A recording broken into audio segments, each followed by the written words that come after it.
Agent Jonathan Morales. Sir, magandang araw. Naka-live na po tayo. Kumusta po kayo? Magandang gabi po sa inyong lahat. Okay. Miss Marlica. Thank you so much po dahil nangungulit ako talaga na makaano kayo. Dahil gusto ko lang po iparating sa inyo dito, for the record, dito sa ating channel na hindi lang mga OFW o mga kababayan nanonood, pati yung mga tiwaling politiko nakaantabay din po sa inyong mga sasabihin, inaabangan tayong lahat.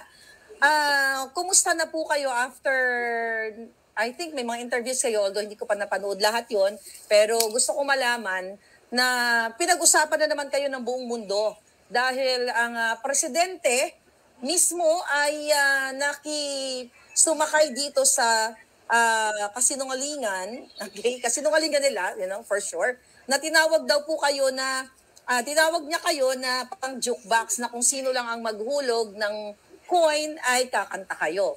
Nasagot ko na rin po yan, nasabi ko, itong presidenteng ito ay talagang wala sa hulog at kitang-kita naman, sabi ko doon sa iyong mga testimonya sa Senado, na may nag-bribe sa'yo. Pero bago yung bribery muna, gusto ko munang tanungin, ano po ba ang unan yung pakiramdam nung narinig nyo ang presidente ay tinawag kayong professional liar? Alam nyo, ang unang ko sa kanya, na naawa ako doon sa ating Pangulo dahil pinagbintangan niya ako sa kabila ng lahat na hindi naman ako yung nag-akusa sa kanya. Yung pagkakadawit ng kanyang pangalan at nung actress na si Maricel Soriano ay resulta lamang ito nung isinagawa kong pagkuha ng salaysay doon sa confidential informant noong 2012. At dito nga doon sa doon sa mga revelation ng confidential informant, ito yung kasama doon sa pagpapakita ng mga litrato doon sa kanyang cellphone at ganoon din sa doon sa dala niyang printed na litrato na nagmula doon sa kanyang cellphone. Ito nga, ito lang yung naging motivation ko nung mga panahon na yon na yung nga nagde-depict doon sa mga litrato na itong si Pangulong Bongbong Marcos na pinaguriang politician Bongbong Marcos ay sumisinghot ng ipinagbabawal na gamot ng white powdery substance. Yun po yung declaration nung confidential informant. Kasi kung ano po yung sinasabi niya, yun naman po yung isinusulat doon. So kaya sabi ko nga kaya ako sinabing naawa sa kanya dahil mukhang ito na yung epekto ng ng ipinagbabawal na gamot doon sa sistema ng ating Pangulo. Kasi mukhang apektado na yung kanyang state of mind. Dahil nga siyempre illegal na droga. At yun naman yung nakita ko at yung pinatutuhanan naman ng confidential informant, sabi ko nga, dapat lamang siguro na sundin na niya yung panawagan ng ating mamamayan na siya ay mag-hair follicle drug test para patunayan niya sa taong bayan na yung resulta ng investigasyon na isinagawa ko ay walang katotohanan. Sir, kasi ang parang the fact na defensive itong si Marcos Jr., kasi ang dating sa akin na sinabi niya na para kayong jukebox, yung way niya na pagsagot doon, na parang ang dating sa kanya ay ikaw ang nagsabi na siya ay sumisingot ng white powdery substance. Tama po ba? Yun yung dating tama ba? Parang yun yung dating sa kanya, so dinidefend niya yung sarili niya na hindi daw totoo. Hindi po. Siguro naman siya ay pinagpapaliwanagan ng kanyang may bahay na isang abogada At Yes. siguro naman, sinasabi niya, ito yung sinasabi nung kinunan pala niya ng statement, yung confidential informant. Hindi yung investigador ang nagsasabi o nag-aakusa sa'yo, kundi sinasabi lamang ng investigador yung mga revelation ng confidential informant. Yun po yun Ganun lang po yun. Yeah. So malinaw talaga na hindi mo siya inaakusahan.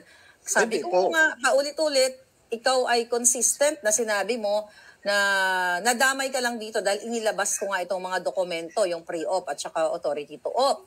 So, nanindigan ka na hindi mo siya sinasabi na ikaw ang nakakita na siya ay sumisinghot ng white powdery substance kasama si Maricel Soriano. Ay, hindi po. Ako na-interview ko lang yung confidential informant na meron namang katibayan na ipinakikita. Although, ito pong patungkol doon sa litrato niya at doon sa salaysay ng confidential informant ay subject ng validation.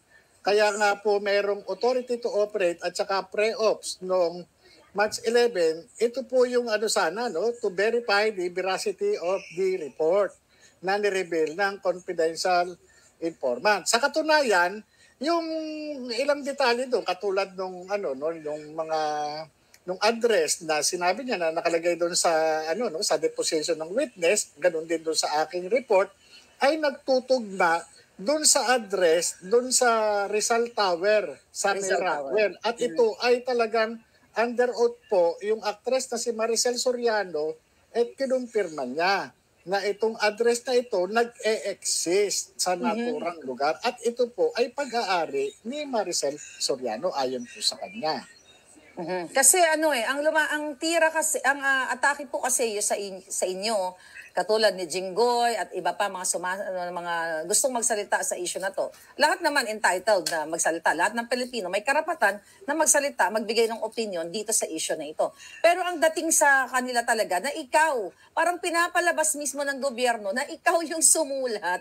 I mean, ikaw yung nakakita ng pagsisinghot ni Marcos Jr. Kasi based sa kanilang mga comments, saka even mga ibang senador, kongresista, mga dating senador, na ang pinoproject nila sa taong bayan na si Morales sinungaling, na sinasabi niya na nakita niya si Maricel at si Marcos Jr. sometime or March 11, 2012 na sumisinghot ng pulburon. Yun yung gusto nilang sabihin sa taong bayan na ikaw yung naka-witness kaya sinasabi nila nagsisinungaling ka. Hindi mo naman talaga na-witness. Opo, ang nakakalungkot nga po doon, ang sinasabi po doon ay yung confidential informant at hindi po ako. Yung pong basihan ko lamang is yung litrato at yung declaration ng confidential informant. Pinanumpaan naman po ng confidential informant yun at nilagdaan niya. Yun naman po At ang po doon, ang issue po kasi doon sa PIDEA Leaks, yung pagkakalabas ng mga dokumento, papaano nakarating sa inyo. Kaya nga, noon pa man, sinasabi ko nga, yung pagkakakuha nyo ng dokumento na ito, illegal. Ibig sabihin, maaari kayong makasuhan dahil nga illegal ninyong na-acquire yung dokumento, illegal na napunta sa inyo. Ngayon, ang isa pa doon sa mga dapat nilang investigahin, ano itong nilalaman ng dokumento. Kasi ang nakaano po rito yung pambansang seguridad. Dahil na-involve na yun dito yung dating politiko na isang senador na ngayon ay Pangulo ng Republika ng Pilipinas. Kaya nga ito napakadelikado lalo na kung hindi natin ma-address ito at hindi natin matutuldukan sa pagpapatunay na ang ating Pangulo ay wala ng impluensya sa katawan ng anumang illegal na droga. Yun lamang po yan Yun sir, gusto ko lang po linawin sa inyo na ang nagbigay yan ng dokumento na yan ay talagang frustrated na mga tao na gusto nilang malaman ng taong bayan na yun nga, si Marcos Jr. talaga, based dun sa confidential informant ninyo, ay talagang suminghot ng white powdery substance together with Maricel. At hindi nga po kayo, it just so happened na kayo nga lang po ang talagang nakapirma at kayo ang naging investigating agent during that time. So, sir, may nakarating kasi sa akin, no, na marami mga forces na pinipigil itong May 13 na pagdinig. Kayo po ba ay may mga nakarating din sa inyo? Ano po ba yung sitwasyon ngayon sa buhay ninyo after all of this na, na revelasyon o mga expose na nagsimula sa akin? Kumusta, sir? Ganun po, no? Nag-ano nga rin po ako, no? Dahil nga sa halip na ang alamin kung paano lumabas yung dokumento, paano nagkaroon ng dokumento na ganito, paninira. Nagtataka nga ako yung issue ay patungkol doon sa dokumentong lumabas at doon sa dokumentong nagsasaad na ang isang politician na may pangalang Bongbong Marcos at isang actress na may pangalang Maricel Soriano, yun po yung naging subject sana ng PIDEA ng mga panahon. Dapat yun yung nila, ang nangyayari, sinisira nila yung credibility o yung pagkatao ng investigador na tumupad lamang doon sa sinumpaang tungkulin bilang isang investigador. Wala naman pong trabaho lang Kumbaga sa bakit parang ang nangyayari, sinisisi nila yung investigador, bakit may ganitong mga dokumento? Sa katunayan naman, napakadali namang itanggi kung gumagamit ang isang tao, lalo na yung mga tao o personalidad na nando, pwede naman silang tanungin o pwede naman silang sumagot. Diba? Sabihin lang nila, hindi ako gumagamit yan. Tapos, yun lang. O eto katibayan, nagpa-drug test ako. Malinis ako. Tapos, di ba napakadali Kaysa sisirain nila yung tao na nag-imbestiga na wala namang kinalaman sa kanilang paggamit ng illegal na droga base do sa deklarasyon ng confidential informant. Di ko naman din sinabi sa kanila na gumamit sila ng illegal na droga. Basta yun po ang sinasabi ng confidential informant, ito yung ginagamit nila, ito yung sinisinghot nila. Kung sino-sino sila. Yun lang po. Actually, sir, nakakatakot din sa mga nasa PIDEA na mga nagtatrabaho ngayon na kung ganyan pala ang sistema na kapag may nasangkot na isang politician katulad ni Bongbong Marcos, so tapos ginawa lang ng isang PIDEA agent ang kanyang trabaho, ay ganito ang klaseng pagsira o pag-attempt na sirain ikaw, pahiyain and everything, dapat i-abolish na lang nila yung PIDEA para wala nang imbestiga sa mga politician na kung sakali masangkot sila sa droga di ba, in the future, right? Oo nga po kasi dapat yung involvement ko diyan sa Senate investigation na yan ay bilang resource person. Nagtataka nga po ako bakit ang turing sa akin ay mas masahol pa sa isang akusado. Kasi kung ako, kailangan nila yung aking nalalaman o personal na kaalaman patungkol doon sa dokumento na nag-leak at doon sa nilalaman ng dokumento na naisulat, dapat hanggang doon lang iikot doon sa aking personal na kaalaman patungkol po doon sa dokumento na yun. Ang nangyayari, sa halip na tanungin ako, kaugnay doon sa mga kaalaman ko, personal na na buhay ko at kasiraan. Yun ang ginagawa sa akin. Yeah, I think ganun talaga yung atake, no? Hindi lang sa'yo, hindi lang sa akin, sa mga lahat ng kritiko. Sir, so far, yung mga kaibigan, yung mga kadati mong kasama sa PIDEA, yung mga na-mention mo in the past, kung sino man, ibang mga kaibigan mo, may suporta po ba sila sa'yo, sir? Alam niyo, may mga may mga nagkakaroon naman ng pag-uusap o kamustahan na gano'n. Ako naman yung iba na dinala ni General Lasso upang gamitin niya, naiintindihan ko naman yung mga pinanggagalingan nila. Hindi naman po pwede na unang-una, siyempre sa sitwasyon nila napakahirap.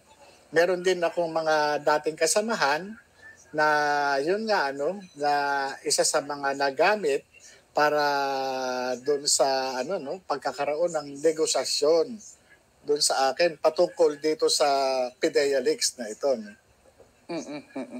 So, kumusta po ang iyong seguridad ngayon, Mr. Sir? Sa ngayon po ay mabuti naman po at kahit papano ay mayroong mga tao na tumutulong. Kahit papaano ay para ako ay matiyak ang aking seguridad. Yun po yung ano ko ngayon, no? Yun lang po ang Initiative po ng gobyerno kasi hindi biro yung nangyari sa iyo na sabi ko nga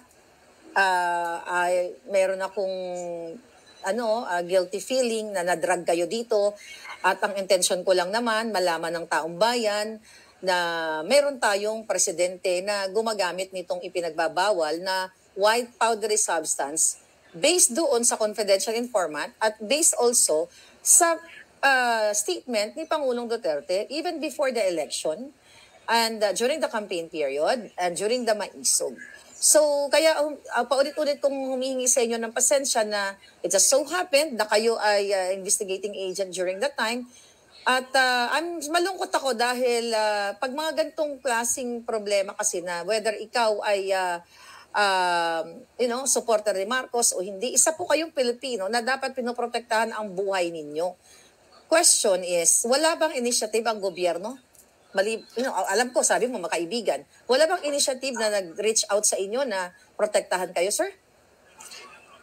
Merong yung OSAA, pero limitado yung kanilang sinasabi nila, limitado yung mandato, pero may mga nagsasabi sa akin na may mga president na yung mga ginagawa nilang paglalatag o pagkakaloob ng seguridad sa ibang mga naging resource person ng Senado ay talagang halos sa 101% na naipagkakaloob.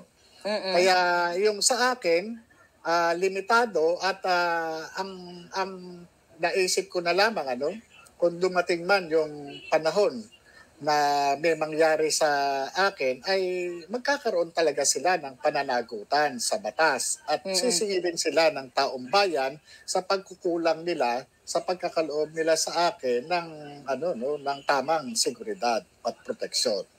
Kasi ginawa mo lang yung trabaho mo. Again, paulit-ulit natin sasabihin, hindi ka nag-aakusa. The reason why ulit, and doon ang pangalan mo, because of the confidential informant. Na-interview ko kanina si Atty. Glenn Chong, nandoon siya sa Maisog Rally sa Dumaguete at naikwento niya sa akin together with the isa sa cabinet secretary ni Pangulong Duterte, si Atty. Medaldea, na sinabi nila na noon sila sa Senate hearing at kung sila daw po ay ang abogado ni Marcos Jr. ay hindi na kayo i-cross-exam. Kasi matatalo lang o malulubog lang ang kanilang kliyente na si Marcos Jr. Ano yung point, ano ang gusto mong masabi dyan? Dahil sabi nila, consistent ka daw at naniniwala sila sa iyo even na ginang up ka sa Senado ay nanindigan ka at nailabas mo ang mga gusto mong sabihin. Wala po kasi unang-una ang sinasabi ko lamang po ay patungkol lamang doon sa akin personal na kaalaman. Maliban doon, kung meron man ako nakalimutan o ganun lang po. Basta doon lang po ako, doon sa, yun lang personal na kaalaman ko, patungkol lang dito sa doon sa nakunan ko ng salaysay at doon sa aming paghahangad na magkaroon ng anti-illegal drugs doon sa sa Rockwell, Makati. Yun lamang po. Sir, tanungin kita, I don't know kung napanood mo yung isa sa mga video ko, Kasi sabi ko nga, ang dami po talaga nagre-report sa akin na nagbibigay ng information. Meron po akong guessing game few days ago na nagbigay ako ng mga description ng confidential informant. Okay? I don't know kung pareho ito sa na-witness o sinabi sa'yo ng confidential informant. Kung napanood niyo po yung video ko, I don't know, doon po ba sa mga description may tumama po ba sa confidential informant? You can answer, yes or no. Alam nyo, patawarin niyo po ako, At yung pagre-reveal sa isang confidential informant ay talagang tabu yan, Kasi unang-una, ito ay nagtiwala sa aking kakayahan bilang isang ahente. Pangalawa, yung kanyang pagre-report ay talagang kasama pati pato. Ibig sabihin, kumbaga itinuturo niya yung kanyang mga kasamahan o miyembro ng pamilya o kaibigan o anumang karelasyon na maitatawag. Kung ito ay i-reveal ko sa publiko o sa sino man, malalagay po sa panganib ang kanyang buhay. Hindi po kakayanin ng aking konsensya kapag may mangyari doon sa informant na nagtiwala sa akin. Kasi kung ako po nakaranas ng pangbubuli doon sa Senado, hindi malayo na ganun din ang mangyari at higit pa.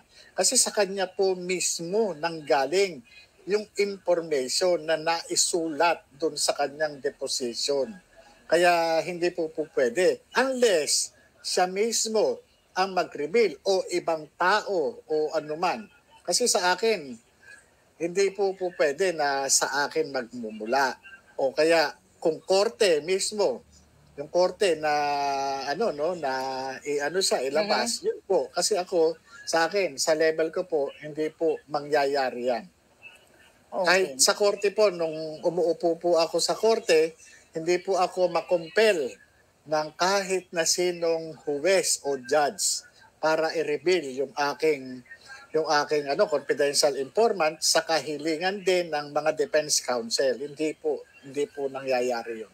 Yes. So, actually, ang dami sa mga comment section na marami talagang gustong talagang sirain dito, sir. Ako, personal question, parang Miss Universe.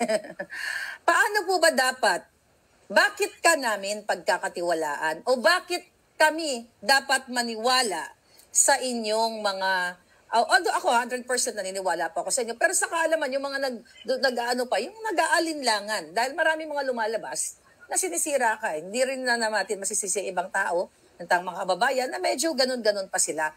Paano mo makumbinse itong mga Pilipino na nagkakaroon pa ng pagdududa sa iyong kredibilidad at sa iyong mga expose?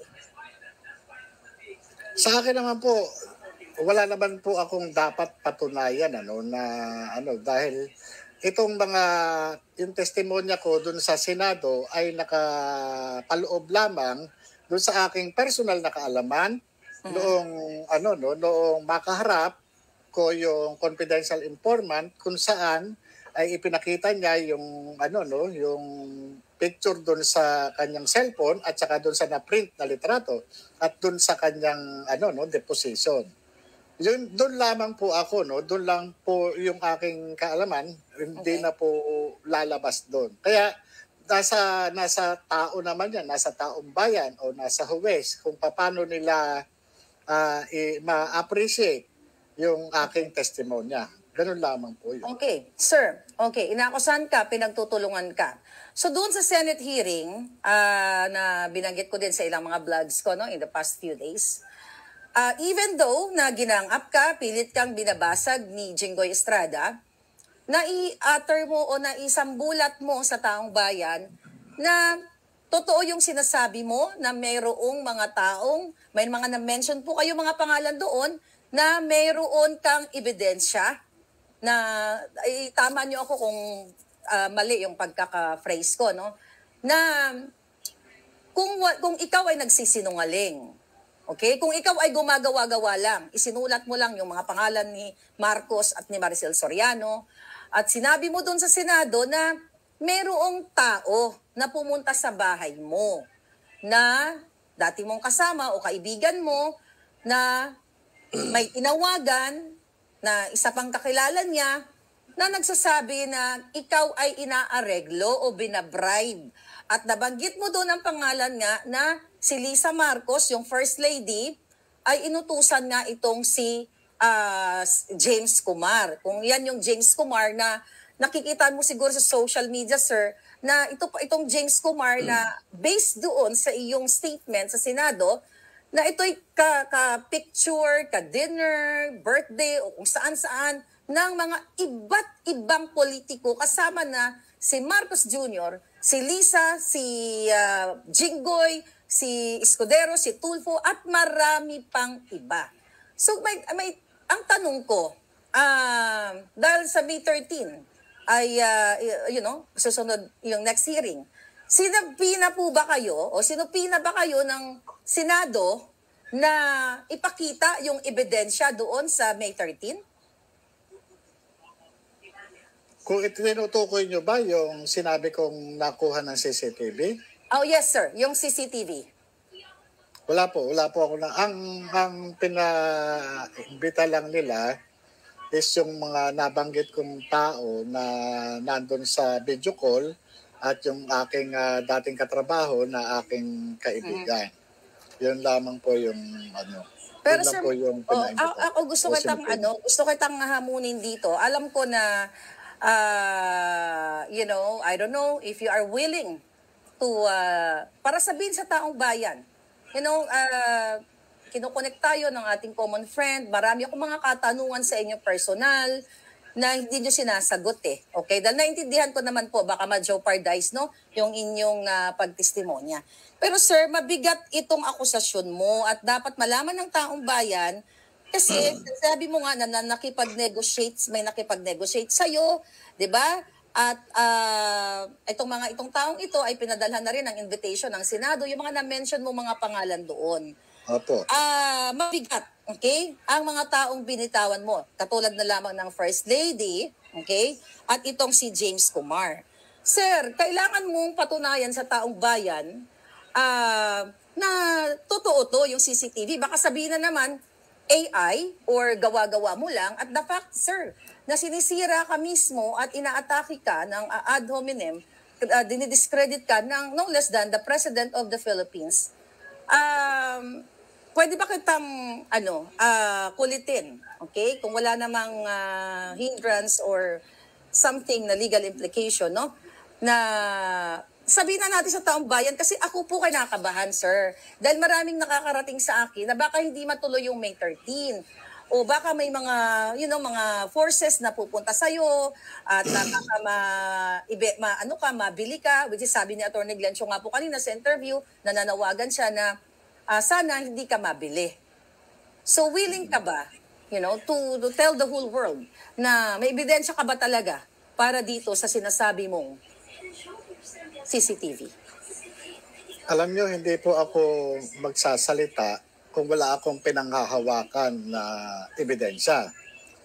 Noong binanggit ko yung CCTV sa Senado, ay na-download ko na ito at naghanda ako ng ilang kopya ng video. At sa katunayan, tinakpan ko binlog ko yung identity ng kaibigan ko. At transcribe ko yung ilang mga dialogue para at least madali siya sana na maintindihan ng makakapanood nito. At ito pinapaalala ko sa lahat na ito ay kuha sa CCTV at hindi ito wiretap. Kumbaga talagang alam naman nung kaibigan ko na may CCTV kami sa bahay, loob at labas ng bahay. Kaya alam niya na anumang galaw o anuman talagang nakakapture. Ito naman kung handa ko itong ipakita. At kung hinihiling ng taong bayan, hindi ako mag-aatubili na ipakita. Pwede mo ipakita dito, sir? Kasi, baka baka magkaroon ng sa inyo eh. Baka magkaroon sa inyo ng, syempre, I'm worried of your life, okay? Kasi itong mga information na nakarating sa akin, A1 talaga na marami talagang gustong umareglo sa'yo. So sir, babasagin ka nila sa May 13. Hindi naman imposible yan eh. Pwedeng mo bang sabihin dito or ipakita sa amin kahit konti lang sir. Kahit konti lang. Sige po, para sa kapakanan ng taong bayan at ito po Okay. Ito po, ayan, antayin niyo po. Ayan. ganito, pag ganito, Oh my God. tayo mga magitan. Okay? Kasi nga yung mama, ganito, pag ganito, tayo mga magitan. Okay? Kasi nga yung mama, Ayan. Ito po yung ano, no? Dali po, ibabalik natin, ano? Yung Okay. nangangamoy director, kumbaga, itong kaibigan ko, Wow. parang pagka nagmaterialize itong ano, no, itong negotiation na ito ay maari siyang maging director sa isang government agency. Sir, Sige sir, po, teka tuloy. lang ha. Teka lang ha. Sige, teka lang ha. Antalain mo na kita. Sir, kayo po yan nakaupo?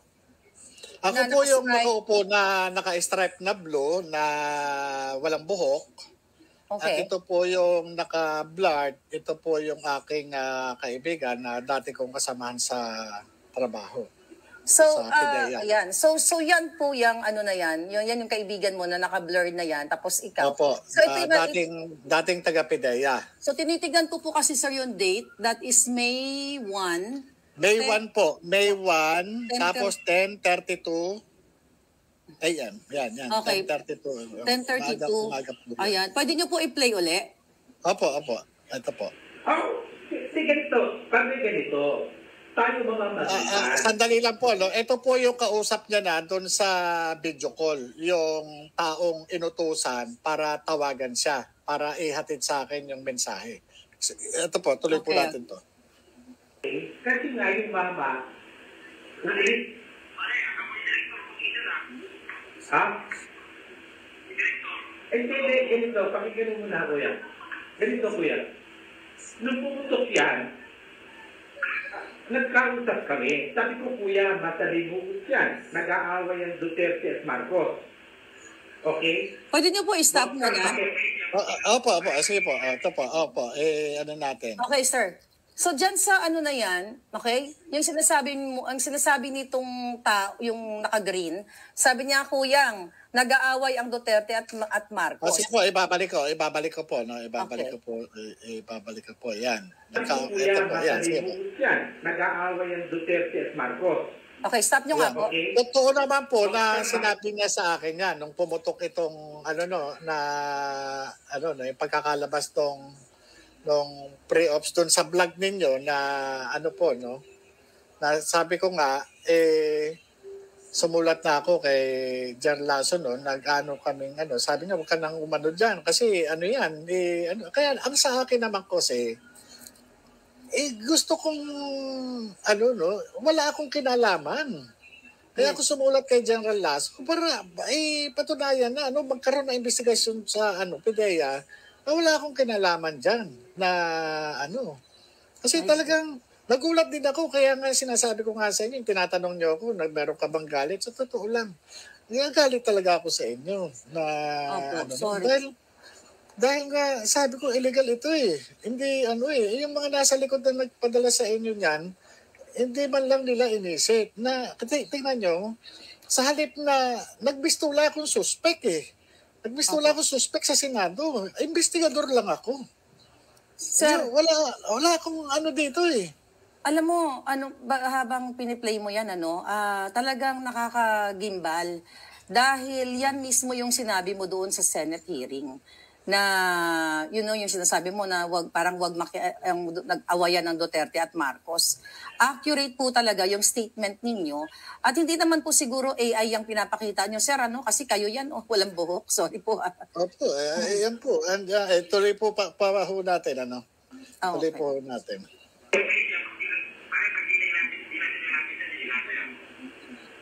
Kaya nga ganito, Padre.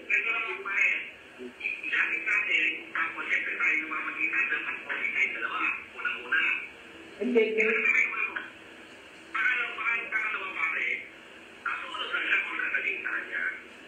Sir, pwede mo i-stop? Padre. Opo.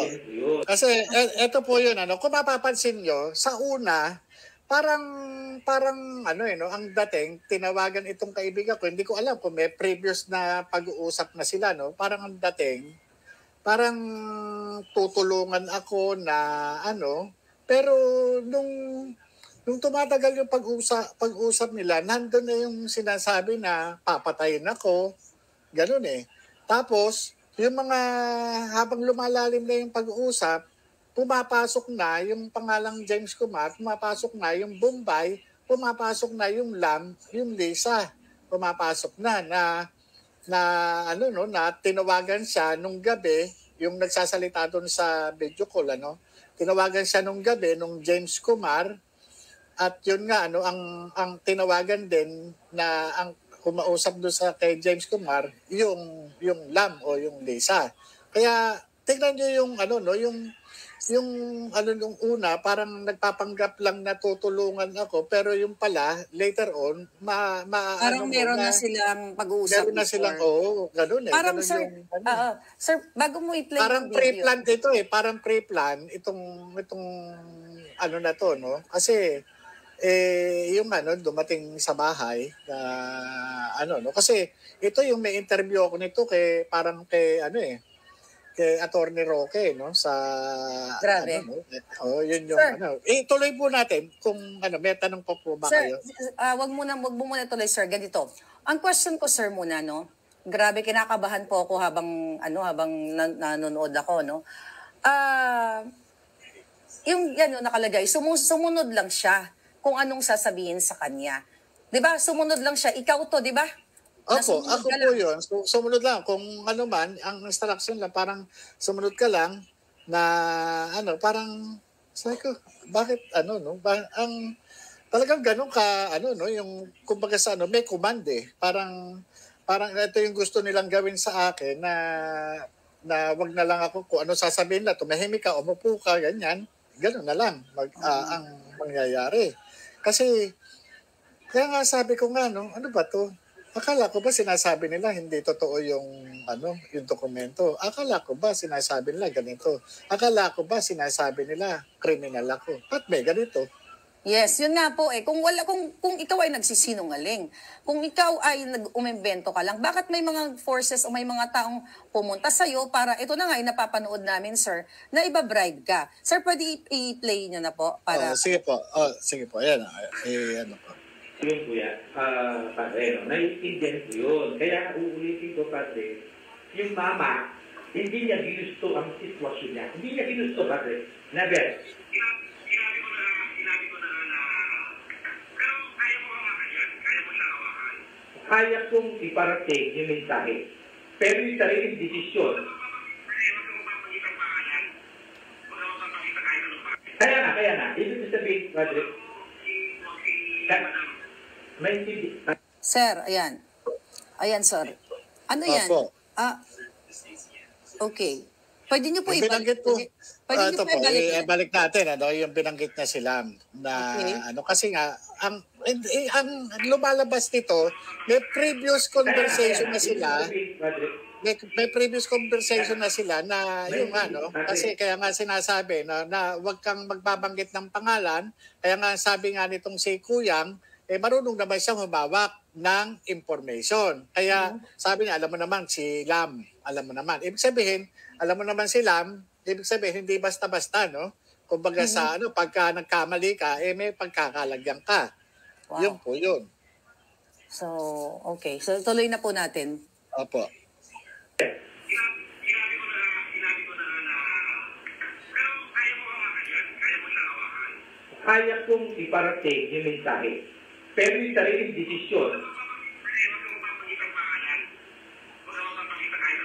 Kaya na. Ibig sabihin, padre,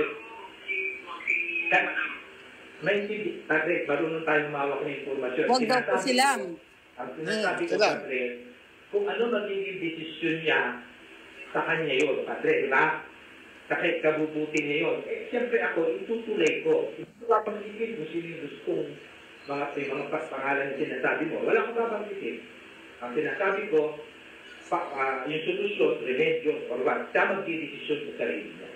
Padre, di ba? Pare, ang pagkakabit na naman sa kanya, makainigin na siya eh. Bakit ba siya? Kung sa gano'n lang, dapat tayo pare. Play, ay, ano mo nga po yan? Stop nyo nga po yan. Opo, babalik ko po. Sige po.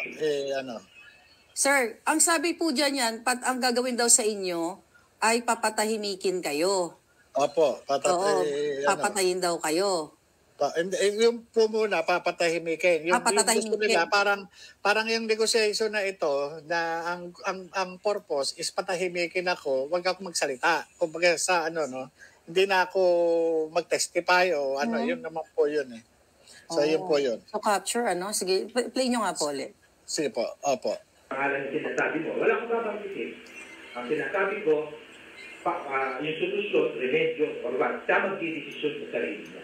Kasi di ba? Pare, ang gagawin na naman sa kanya, patahimikin na siya eh. Bakit pa siya? Kung gano'n lang, dapat tayo pare, ano ba parang masabi ito? Take advantage of the situation tayo dalawa. Hindi. Matulungan natin, Padre. Kasi siyempre yung mama, Pare, papatayin yan. Ayun, yun. Papatayin. Stop nyo nga po. Opo. Okay. So, ayan, sabi niya, naririnig niyo po yan, nasa side kayo, tahimik lang kayo, di ba? Pare, Opo. sabi, papatayin yan. Oh my God. Ano po yung nakakangilabot, ano? Ano po yung naramdaman niyo dyan, sir, na narinig ninyo dun sa kabilang line na, pare, papatayin yan? Alam nyo, ito yung resulta lang ng pagtupad ko. Actually, nakakaiyak po, Naiiyak, emotional po ako, At grabe. ito ay napakatagal na no? Matapos akong matanggal at ito pa yung sukli doon sa aking mga ginawa noong araw. Na ito yung sinasabi ng mga dati kong kasamahan na hindi totoo raw na ganito. Pero ito yung pinuntahan ako para i-negotiate, para tumahimik na lang. Dahil nga ito may papatayin nga ako pagka hindi ako Kaya nakita ko yung pattern eh. Pinatatahimik ako dito sa negotiation na ito at yung nandiyan naman na nag-aantay ng kasagutan ng response ko na i-deliver nitong si Kuyang, yung naka-green doon sa kausap niya sa At yung hindi nagmaterialize, kaya nga ang naging plan B sa aking paniniwala ay yung ginawa sa akin sa Senado na inatake yung aking pagkatao. Talagang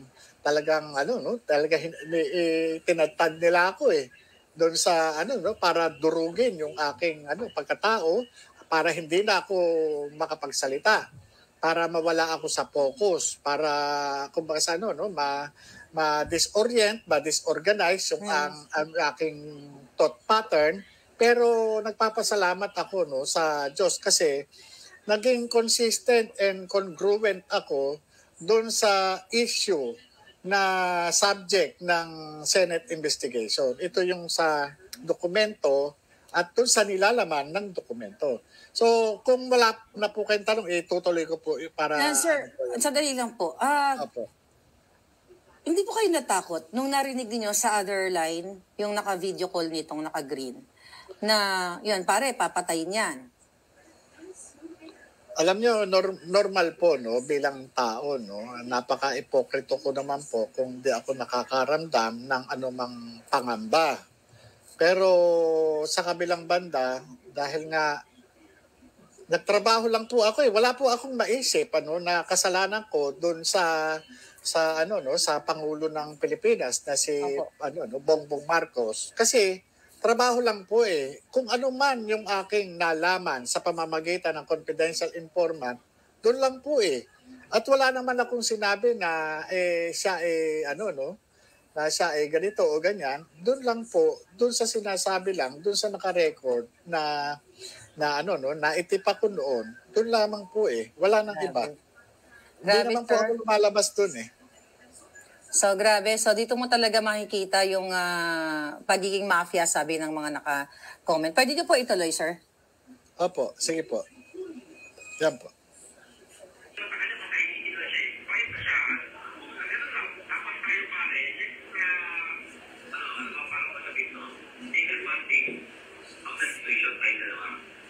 Hindi. Matulungan natin, Padre. Kasi siyempre yung mama,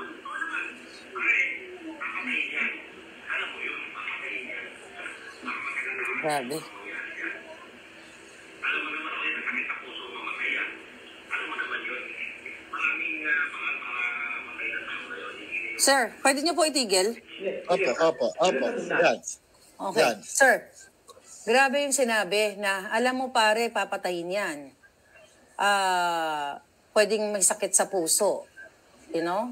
At, Pwede nga raw parang mamatay ako sa sakit ng puso o kaya mabangga o ano man. Ano? Dahil marami na raw pinapatay ngayon na hindi na binabaril. Kumbaga, yun nga, ang sabi. Ano.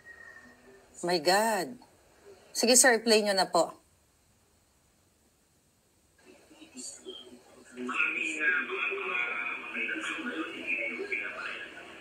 Sige, gano'n na muna.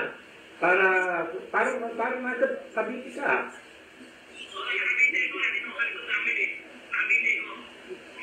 Pati, ano na, pipintas ka.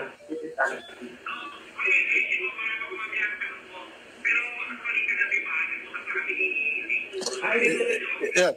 Sandali na po. Ano ko po, ito ko muna, no? So, yung una, parang tulungan natin, ano niya, di ba? Pero, eto, lumalabas na, kagabi pa, kinausap na siya ni James Kumar. Oo nga, no? Yeah, ngayon ko lang na-realize yun, Di ba, kagabi? Tama po, no? Buti. Ay, ka naman to. Tapos, yun sa kanya rin nadudulas din Nadudulas na kagabi, kausap na siya ni James Kumar. Sige po, ano po natin? Yes, sir. Pakipatuloy. Sige po. Pati, ano na, pipintas ka.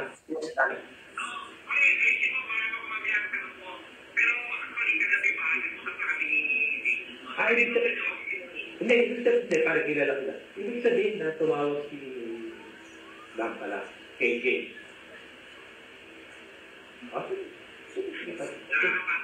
Wow, grabe, sir. Yan, narinig na. Pwede niyo po ibalikan yung udulo? Sige po. Eto po. Kilala ko lang. Ibig sabihin na tumawag si Bang pala, kay James.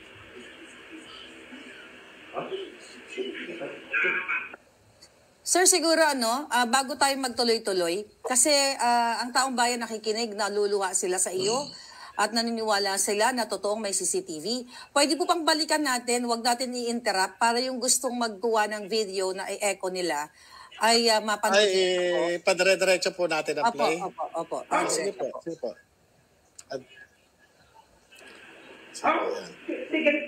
Ganito. Tayo mga magitan. Okay? Kasi nga yung mama, ulit.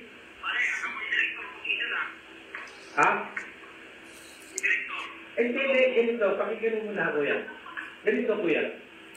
Nung pumutok yan, nagkausap kami. Sabi ko, kuya, matalimugot yan. Nag-aaway ang Duterte at Marcos. Okay? Huwag kang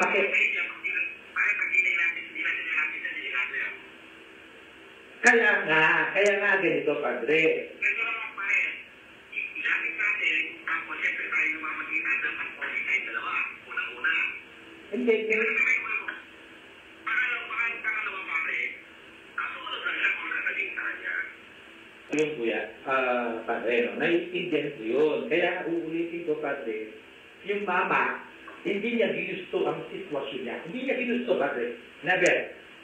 Sinabi ko na pero kaya mo hawakan yan. Kaya mo siya hawakan. Kaya kong iparating yung mensahe. Pero yung sariling desisyon. Huwag mo papagit ang pangalan. Huwag mo papagit ang kahit anong pangalan. Kaya nga. Ibig sabihin, Padre,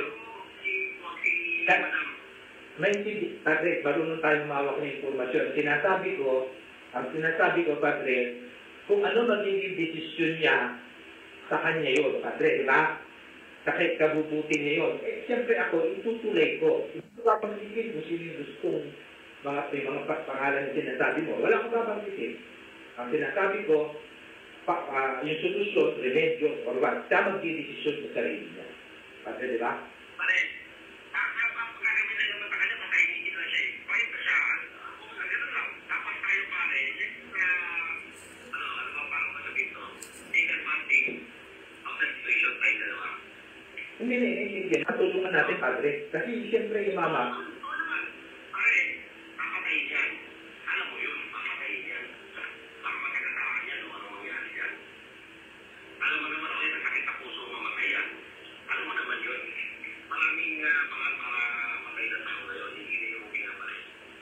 Sige, ganun na muna. Para nasa kabiti ka.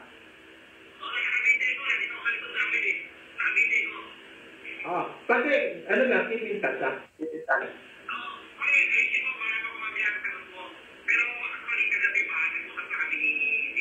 Ibig sabihin, hindi, para kilala ko lang. Ibig sabihin na tumawag si Lam pala, kay James. Okay.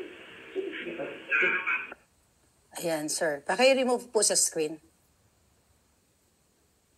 Okay. Oh my God. What an explosive video, sir. Oh my God, hindi makahinga yung mga tao na nanonood. Alam nyo, kahit ako, parang naano ko. No? Nakakaiyak. I mean, Ito yung inabot ko, no? Ito yung resulta, no? Nung ginawa kong trabaho noong 2012 na makalipas ang mahigit isang dekada. Ito, no? Yung sa halip na tulungan ako ng gobyerno, sila pa yung mistulang umuusig sa akin. Na ang ano ko, no? Bakit ako pinupuntirya? Bakit itong mga sa halip na bakit ako pinupuntirya ng mga mambabatas na kasi kung gusto nilang malaman yung katotohanan, ito yung madali lang naman sa investigation makakapag-elicit ka ng information tungkol dito. Bakit may ganito? Bakit merong papatayin ako? Bakit ganito na patahimikin ako? Bakit Ngayon, inaantay yung kasagutan. Nagkaroon nga kami ng mga series of conversation na gusto raw ako makausap nung James Kumar at sa labas daw. Pero sabi ko, hindi daw nakikipag-usap sa labas. At sabi ko, dito lang sa bahay. So, allegedly pinarating at yung ang sabi nga, baka raw tantad na CCTV yung bahay. Kung baga sa talagang meron din silang mga pinag-iingatan na for security reasons na baka nga naman sila mapicturan o yung totoo naman, may CCTV naman dito sa bahay.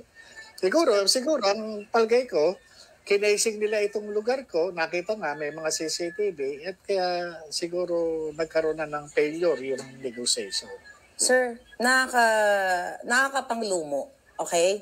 Nakakapanglumo, nakakagalit, nakakaiyak dahil mismo ang First Lady ng Pilipinas na alam ni Glenn Chong, alam nating lahat na siya nagpapatakbo ng Pilipinas, ay nag-uutos ayon dyan sa video napanood namin sa iyo na aaregluhin ka, ibabribe ka.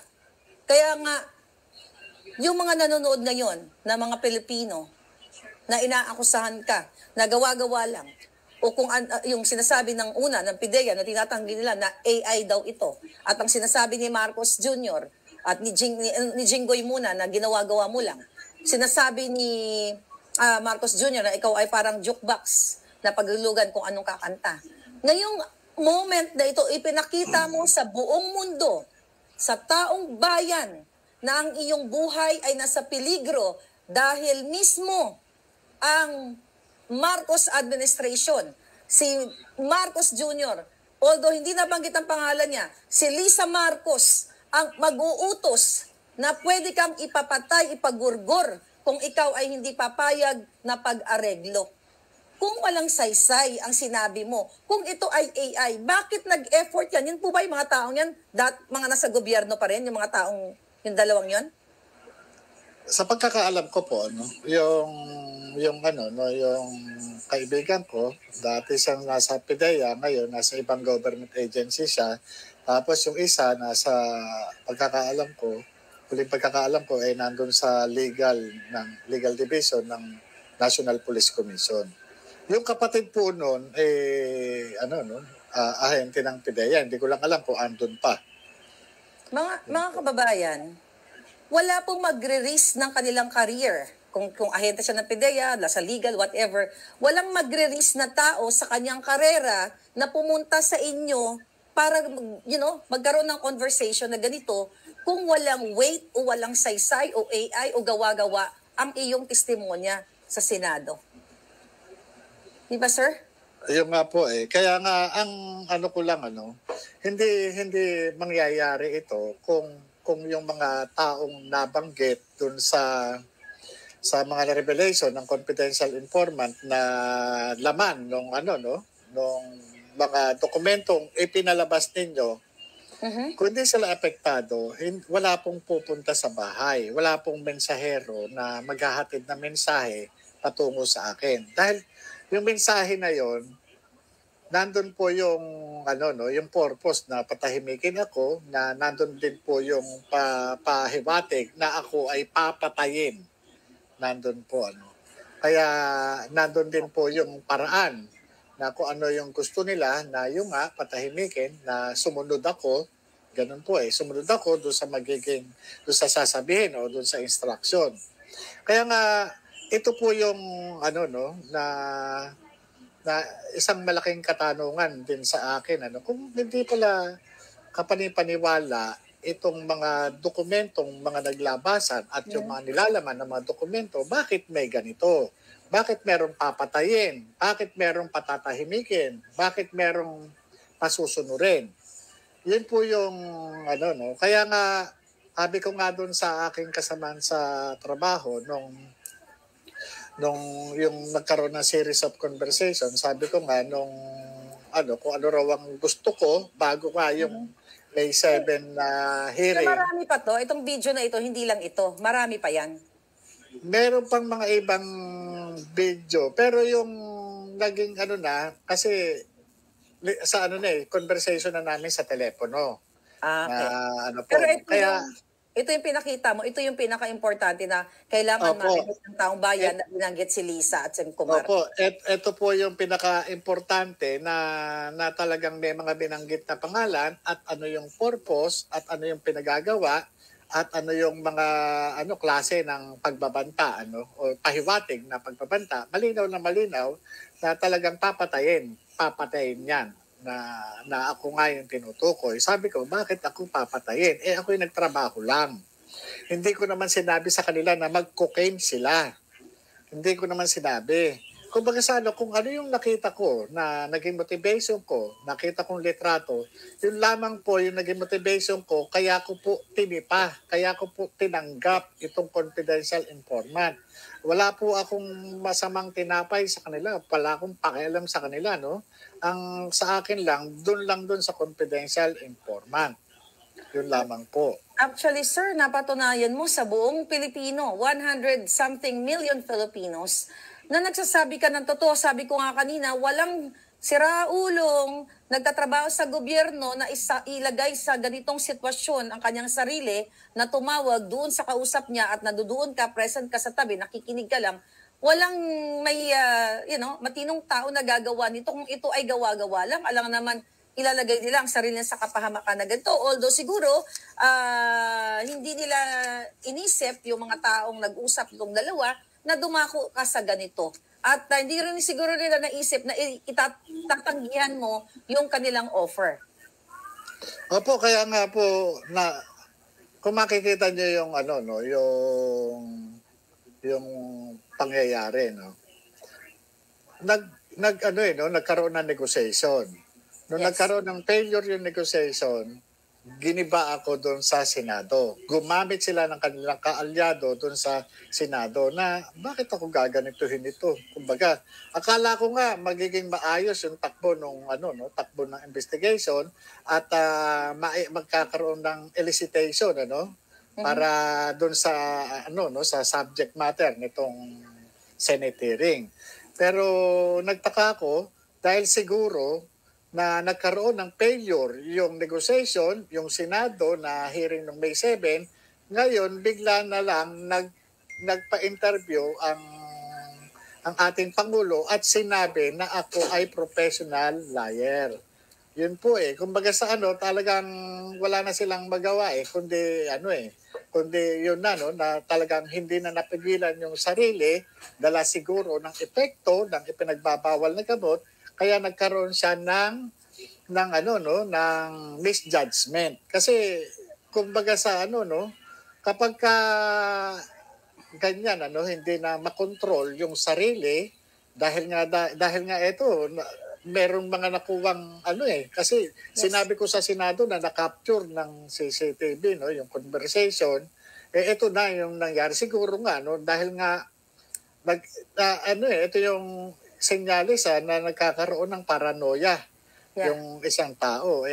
Kaya siguro ganun yung naging desisyon at out of the blue nakapagsabi siya ng ganun na hindi dapat para sa isang pangulo na nagsasalita ng ganun. Kasi unang-una, yung mga tinuturan niya na ako ay hindi dapat pagkatiwalaan o anuman, pahasang paglabag na ito doon sa konstitusyon. Kasi nanumpa siya na itataguyod at ipagtatanggol niya yung ating konstitusyon. Ako kabilang sa mamamayang kanyang pinamamahalaan. Karapatan ko na yung nasasagasaan. Di ba? Sasabihin niya na ganito. Hindi pa ako napapatunayan ng kahit na anong hukuman na ako ay guilty sa anumang paratang laban sa akin. Sana naman po hindi gano'n. Kaya ako'y naniniwala na yung pagkakadeklara niya o pagsasabi niya sa akin ng paninira ay dala marahil ng kanyang kanyang epekto sa kanya ng illegal na droga. Ganun po yun. Sir, alam mo nung pinapanood ko yung video mo, CCTV mo, kung narinig nyo sa vlog ko na ako po ay may death threat. Okay? 3 death threat po ang natanggap ko na papatayin o gugurgurin ako ni Marcos at saka ni Lisa. Katunayan, yan po ay na-report ko na sa FBI at saka sa mga local authorities. At even sa lawyer ko, sinabi ko na po yan. So, doon sa mga nag-message sa akin, text message lang po yun sa akin hindi video Sa iyo narinig yung video na ipapapatay ako, ipapagurgur ako ni Lisa. Okay? Ipapagurgur ako ng Marcos administration. Pero ito, ang video mo, ay katunayan na talagang pwede kang, may planong na ipagurgur ka kasi nga narinig naman mismo namin sa video. So, ramdam ko na may threat sa buhay mo. Ito ba yung dahilan kung bakit napilitan kang i-share na kung anong, whatever, anong mangyari sa buhay mo bago mag-hearing. So, doon yung threat. Ano yung kaba o takot na pwede nilang gawin sa'yo na ipagurgur ka bago dumating yung hearing o maybe, I don't know. But ito po'y malinaw pa sa sikat ng araw na si Agent Morales, mga kababayan, ay nasa status ngayon. Nasa kasalukuyang nanganganib ang kanyang buhay dahil mismo ang First Lady ng Pilipinas sa utos niya at pakipagsabwatan ni James Kumar dahil dun sa conversation na na-capture ng iyong CCTV, ikaw ay nanganganib ang iyong buhay. Nanganganib.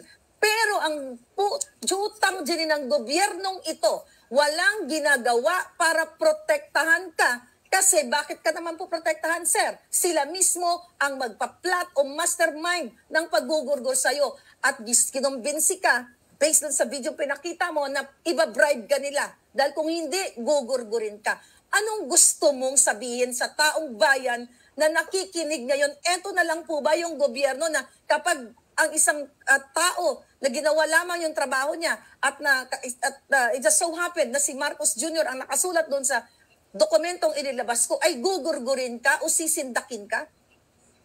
Alam nyo, itong nangyari ito matapos yung April 30, yung kauna-unahang hearing.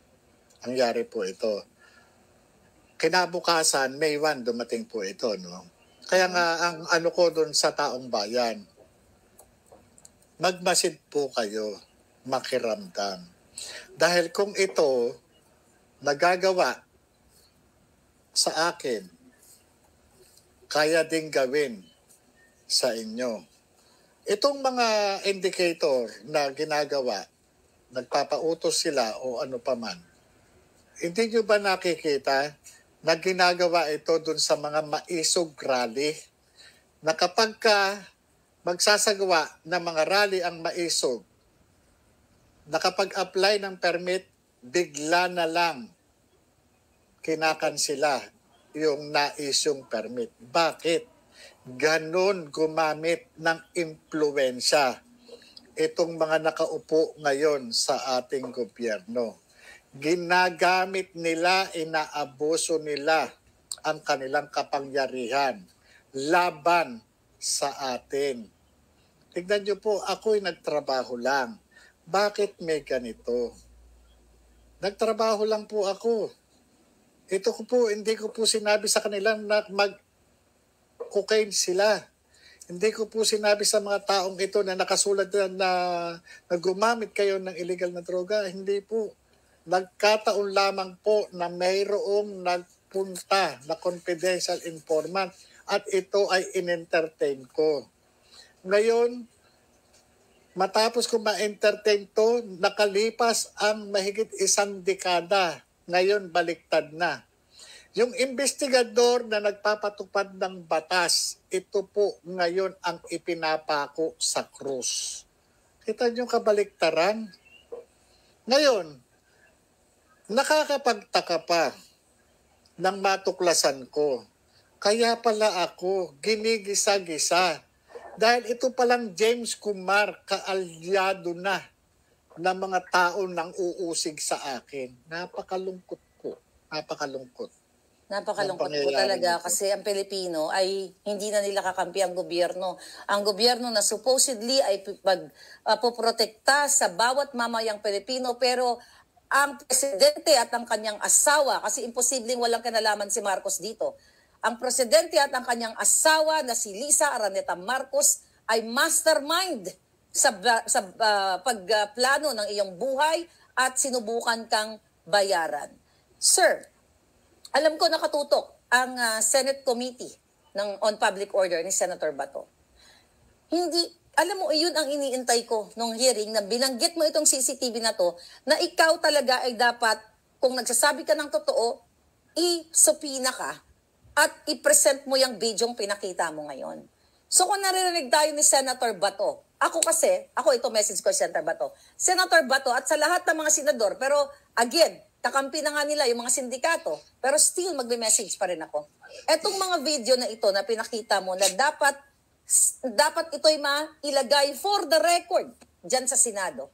Ano ang gusto mong sabihin sa kanila na ngayon ay ayon nga sa aking mga informante na may mga forces na pigilin ka na pumunta sa next hearing sa May 13, baka nga ito yung nila, no, yung kinatatakot nila, kaya you decided na expose na natin yung video na ito. Ano ang gusto mong sabihin ngayon doon sa Senate Committee on Public Order?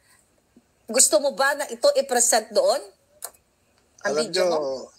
Hindi ko na po inaasahan na magiging interesado sila dito sa video na ito. Pero ako po ay mananawagan sa inyo sa darating na Lunes. Ano't ano man po ang mangyari. Ako po mismo ang makikiusap sa inyo na magsilabas kayo sa inyong mga tahanan. Dalhin na po natin ito sa kalsada. Kapag ka po binaliwala nila itong mga panawagan natin. Kailan suportahan natin mga kababayan si Agent Morales? I hope kung malapit kayo sa Senado, maging part kayo, nakita nyo yung video. Malinaw na si Lisa Marcos at nutusan niya ang James Kumar para i-bribe. Malinaw sa video, yung mga kapapasok lang, balikan nyo na lang po na i-play ang video kanina. So, ano nyo ngayon? Ano yung pakiramdam nyo na nailabas nyo na ito? Alam ko, nagdadalawang isip kayo.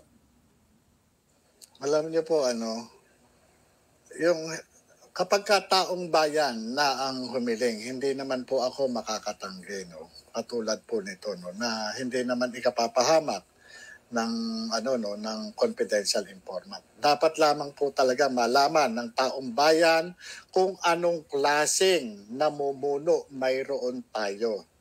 Tayo ang naglagay sa mga taong nasa gobyerno ngayon. Pero nabudol po tayo. Ito po, no, nakita niyo po yung ginagawa sa akin. Nabudol po tayo. Kaya sa darating po na Lunes, tignan po natin, obserbahan po natin. At Sir, talaga yung magpasya. Wala pong politika o anuman dito. Ang ipaglaban po natin yung kapakanan po ng ating bansa. Masyado na tayong inaargabyado.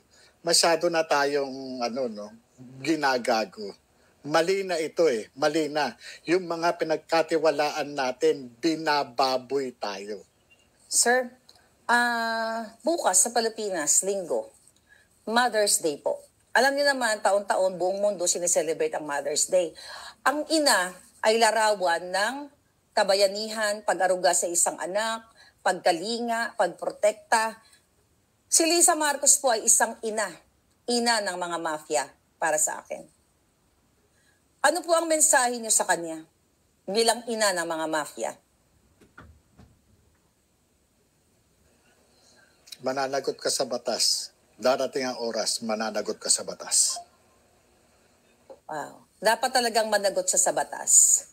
Dapat magbayad to. Actually, sir, mas matindi pa ang ginawa. Itong nakitang video nitong pinakita ninyo. Kailangan niyang managot sa batas dahil isa din po sa lagi kong in-expose dito ay ang kidnapping na kinasasangkutan ni Lisa. Imagine mo ang isang ina na dapat ay uliran, isang ina na mag-aaruga sa kapakanan ng taong bayan, pero isang ina ng mafia na nakikipagsabwatan sa mga sindikato para mangdukot ng mga minor de edad, mag-hire o kumuha ng mga taong mag-bribe sa inyo. Saan tayo pupulutin ito, Sir Morales? Na ganito ang presidente at ang kanyang asawa ay sangkot sa high crimes. Hindi lang sa isang pagkakataon, dalawang pagkakataon, at maraming pagkakataon. Dito sa Pilipinas, kasabwat nila ang smuggler, kasabwat nila ang mga nagmamanufacture ng pulburon. Lahat yan ng mga in-expose ko. Saan tayo pupulutin ito, Sir Morales? Naniniwala ako na gising na ang taong bayan. Kaya't hindi sila papayag na pupulutin tayo sa kangkungan. Dadalhin natin ito sa kalsada at ang taong bayan ang magpapasyang muli kung sino ang karapat-dapat na mamuno dito sa ating bansa. Mensahe mo, sir, sa mga kongresista na every day ay pinagtutulungan ka, nagpapapress con para sirain ang kredibilidad mo. Mensahe mo sa mga senador na gusto kang tibagin pero hindi ka nagpapatinag. Ano ang masasabi mo sa mga taong gobyerno, sa mga kapulisan, sa mga taga-AFP, lahat ng mga lingkod bayan o matinong lingkod bayan na may pagmamahal pa sa Pilipinas, may pagmamahal pa sa kinabukasan. Ngayon nakita nila, hindi naman po sila siguro syunga, para hindi lang maintindihan na ang First Lady at si Marcos Jr. ay ang nasa likod o mastermind nitong pag-areglo sa'yo o pag-bribe sa'yo o pagpapapatay sa'yo. I hope not. Igalang nila ang ating batas. Ipagtanggol natin ang ating konstitusyon. Mahalin natin ang Pilipinas. Ito hindi pa huli ang lahat Hindi pa. Alam ko marami sa inyo ang nakakakita at nakakaranas kung papaano tayo pinamamahalaan ng mga taong nasa impluwensya ng ipinagbabawal na gamot. Magkaisa na tayo. Magmasid kayo, makiramdam kayo sa nangyayari sa atin. Huwag tayo magbulag-bulagan. Alam ko, marami na sa ating gising at mulat at nag-aantay lamang ng tamang pagkakataon. At ito ay malapit na. Ako mismo ang maghihikayat sa inyong lahat kapag binaliwala nila itong investigasyon na to. Grabe yung revelation. Sir, kumusta po yung pamilya ninyo? Awa po ng Diyos. Kami po ay maayos naman. Gusto ko i-specify. Kasi si Senator Bato, in fairness to him, ay in-authenticate niya itong pinagsimulan nitong dokumentong ito. Senator Bato is the most powerful. Powerful siya over Lisa, over Marcos Jr. sa kanyang Committee on Public Order dahil siya ang chairman. Anong gusto mong mensahe sa kanya? Tatay sa tatay, pulis sa pulis, investigador to investigador.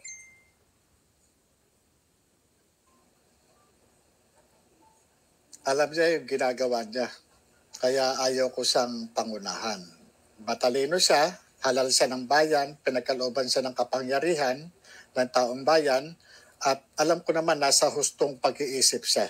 Kaya alam niya kung ano yung mga hakbang na dapat niyang gawin bilang isang pinagkatiwalaan ng taong bayan, bilang isang senador. Sir, message nyo sa tinaguriang fourth estate na mga mainstream media na imbis na magkatuwang ng taong bayan para ipalabas ang katotohanan, pero katuwang sila sa pagsira sa'yo. After this na pinakita nyo ang video, anong gusto mong sabihin sa kanila? Tigilan na natin yung pagiging punyeta. Magpakatotoo kayo. Maglingkod kayo sa sambayan ng Pilipino. Message nyo sa mga religious group, kahit ano pa man ang kanilang paniniwala, lahat ng religious group, Katoliko man yan, Muslim, Iglesia, kung ano pa man. Maging tapat kayo dun sa inyong sinasamba. Gamitin ninyo yung pagiging salitang Kristiyano. Pagka kasi sinabing salitang Kristiyano, ito na yung magiging hadlang para siya ay magsabi ng kasinungalingan. Pag sinabi sa isang tao, salitang Kristiyano, ibig sabihin, ito na yung hudyat. Alam niyo po, para doon ka sa katotohanan. Nakakaiyak. Alam niyo, ayokong umiyak kasi matapang yung yung aking dito sa akin mga kababayan. Pero sa totoo lang, sa tagal kong nakikipaglaban sa mga demonyong ito, napakasakit kasi ako po, nag-devote ako ng since 2015 bilang isang vlogger. Na sinuportahan ko to mga taong to, mga demonyo pala, at willing patayin kayo, patayin ako, patayin ang lahat. I spend my own money. Babalik-balik sa Pilipinas, kampanya ni piso, dahil umasa ako na ibangon yung mga Pilipino. Tapos nakita ko ngayon, sa pinakita niyong video, na handa silang patayin tayo, handa silang gurgurin tayo, dahil nagsasabi tayo ng katotohanan. I believe, hindi ko man kayo kilala, dahil lang dito na nagalit pa nga po kayo sa akin at naintindihan ko yung galit ninyo. I believe yung pinaglalaban ko pareho para sa kinabukasan ng taong bayan. Kahit ako wala na po sa Pilipinas, umasa talaga ako na magkaroon ng maayos na Pilipinas. Pero ito mismo, sir, Malacanang, First Lady, Presidente, ang nag-uutos na papatay kayo, papatay ako, ibabribe kayo.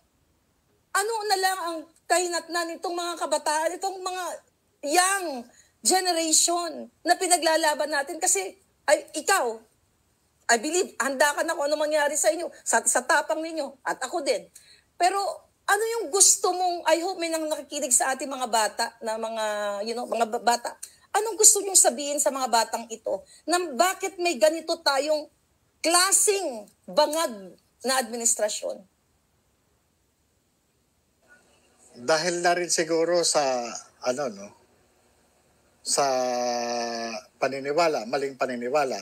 Parang nangyari doon sa inyo, nagkaroon kayo ng paniniwala o bulag na paniniwala. Nasilaw kayo ng ng inyong paniniwala. Pero dapat sa uulitin, pumili na tayo ng talagang mga tao na karapat-dapat para mamuno sa ating bansa. Dahil ang nakasalalay dito, kinabukasan natin. Nakasalalay dito, kinabukasan ng magiging mga apo natin, mga anak natin. Yan po kinabukasan ng bansa natin. Pagka ganyan, pinamumunuan tayo ng ng sinasabing ang bangag na Pangulo, nakakatakot. Kasi sa mga ginagawa pa lamang niya, talagang nagkakaroon ng lapse of judgment. Dahil nga sa epekto marahil ng ipinagbabawal na gamot sa kanyang sistema. Yun po ang nakakatakot. Kaya dapat talagang maging mapanuri tayo. Hindi yung kung magaling magsalita o magaling ang maganda, malaki katawan o anuman, hindi. Pumili po tayo. Pumili po tayo ng mga magiging leader natin. Ngayon, eto na, panahon na para magkaisa tayong muli.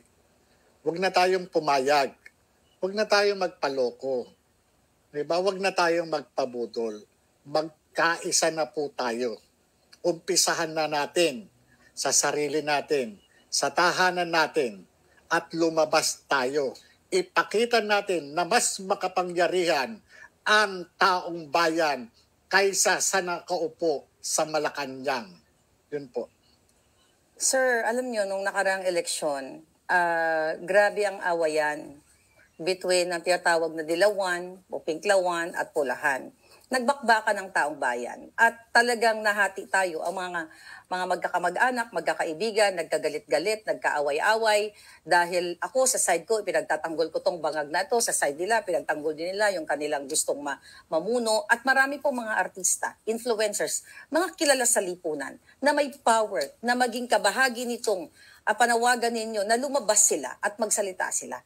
Dito sa mga taong ito na naging part ng campaign na minsan sa buhay nila ay alam nila na si Marcos Jr. ay bangag, magnanakaw, manbubudol, sinungaling. Ang dami naman yan, naririnig ninyo. Ano ang gusto mong mensahe dito sa mga influencers, mga artista na noon ay binoboljak nila si Marcos Jr. na bangag-bangag at yun nga, magnanakaw. Anong gusto nyong iparating? Bakit wala sila ngayon? Sir, nakamute kayo. Hindi po natin sila masisisi dahil unang-una nakasalalay doon sa mga endorsement yung kanilang mga kabuhayan. Yeah, you're right. Ito mga artista na ito o yung mga sino mang tinatangkilik ng masa ay gumagalaw lamang yan dahil doon sa mga endorsement. Pag wala endorsement, wala eh. Kaya napaka makapangyarihan ng mga mga negosyo sa kanilang sa kanilang mga ginagalawan bilang artista. Kaya kapag sila ay na-involve sa ganyang pagkilos, manganganib po yung kanilang mga trabaho. Pero wala hindi silang magiging, pero hindi po wala sila silang magiging pelikula o naman. Hindi naman nanganib nung nag-upo sila. But ganun pa man, sir. Masakit patputulin ko po kayo. Nangyayari po 'yan. Wag na po tayong lalayo Okay, doon sir. sa mga media. Ang media may mga 'di ba? Nasa isang network 'yan eh. Opo. 'Di ba? Kapag ang media ay nakitaan o kinakitaan ng pagre-report na ayaw ipa-report ng kasalukuyang gobyerno, talagang nagkakaroon ng ng problema yung mismo network company. Ganon din ang artista na nakapaloob dun sa mga network company. Yes, Ganon sir. po yun. Kaya hindi rin natin sila masisisi. Kaya sa atin, ang panawagan natin, alam naman natin, gising na ang taong bayan eh. Kaya nga, sa nakikita ko, natatakot sila tuwing mayroong maisog eh. Kasi nga, ayaw nilang makarating sa taong bayan. Ayaw nilang mamulat ang taong bayan. Maganda yung ginawa nila kasi talagang mas dumadami yung namumulat. Dumadami yung mga taong bayan na nagigising. Kaya katulad ngayon, maraming nagigising. Maraming nagising. Actually, sir, paano na kaya nila ito i-debunk? Na pinakita nyo na ang video, ang CCTV, na talagang nasasangkot si Lisa Araneta Marcos at si Marcos Jr. at lahat, si Kumar. Okay? Ano mensahe mo sa Presidente Marcos Bangag?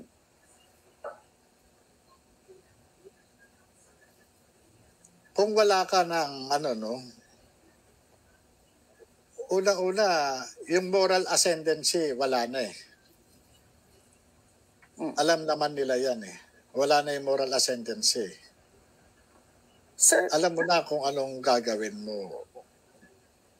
Yeah, dapat Kaya- nga mag-resign na siya. Sabi ng mga taong bayan, mag-resign na siya. Pero, syempre, pag mga taong may bisyo o bangag nga, sabi nga ng karamihan sa atin dito, mukhang mahirap. Kaya tama din po yung panawagan ninyo na lumabas na yung mga taong bayan. At I hope maging part sila sa Senate hearing sa May 13. Narinig naman tayo ng mga politiko, ng Kongreso, Senado, na pilit nagtatakip dito kay Marcos Jr. at dito sa kay Lisa na mastermind ng yung pagbabribe, pagkikidnap at kung ano-ano pang mga high crimes. Alam ko ang Pangulong Duterte ay I hope nakikinig siya sa atin, nanonood siya sa inyo. Maganda yung ano niya sa maisog kahit na si Pangulong Duterte ay I believe 79 or 80 years old na siya. Nandiyan pa rin siya dahil sinasabi niya na huwag niyong lapastanganin ang flag ng Pilipinas, itataya niya yung buhay niya. Kung nakikinig ngayon si Pangulong Duterte bilang isang former president, anong gusto mong sabihin sa kanya? Na after niyang ginawa ng kahit papaano maayos ang Pilipinas, hindi man perfect, anong gusto niyong message sa kanya? Patuloy niya tayong gabayan sa tamang landas. At huwag niyang hayaan na malugmok ang ating bansa sa kumunoy ng kagaguhan. Sir, panghuling salita sa lahat, kung may gusto ka pang sabihin. Mga minamahal kong mga kababayan, magsama-sama po tayo at pagtanggol po natin ang ating bansa. Ito po, sa nakikita ninyo, sa napanood ninyo na ginawa sa akin, gagawin din sa inyo yan at sa mga ordinaryong tao. Walang ibang makapangyarihan dito sa ating bansa, kundi po tayo. Tayo ang naglagay sa kanila. Yung ginagawa nilang pangbabaliwala sa atin at pangbababoy dapat na matigil na. Magpasya na po tayong lahat. Magpasya po tayo at magsama-sama, magkaisa po tayo. Laban dito sa mga sa mga adik sa ating pamahalaan. Alright. So, maraming salamat, sir. Thank you, sir. Agent Jonathan Morales. Good luck po at stay safe. At gusto ko lang ipaalam sa taong bayan na walang ginagawa ang ating gobyerno na proteksyon para sa inyo. Paano nga naman po gagawa ang gobyerno ng proteksyon sa inyo o mag-initiate dahil sila mismo ang nasasangkot. Pero andito po kami. Ang taong bayan ay susuporta sa inyo hanggang sa huli. Maraming salamat, Sir, former Agent Morales. Thank you po. Maraming salamat po sa inyong lahat. Alright. Ay, sorry. Ayan, sir. Sorry, naputol ko kayo, sir. Tuloy niyo po. Maraming salamat po sa inyong lahat. God bless. Thank you very much. Alright. Ayan. So, mga kababayan, so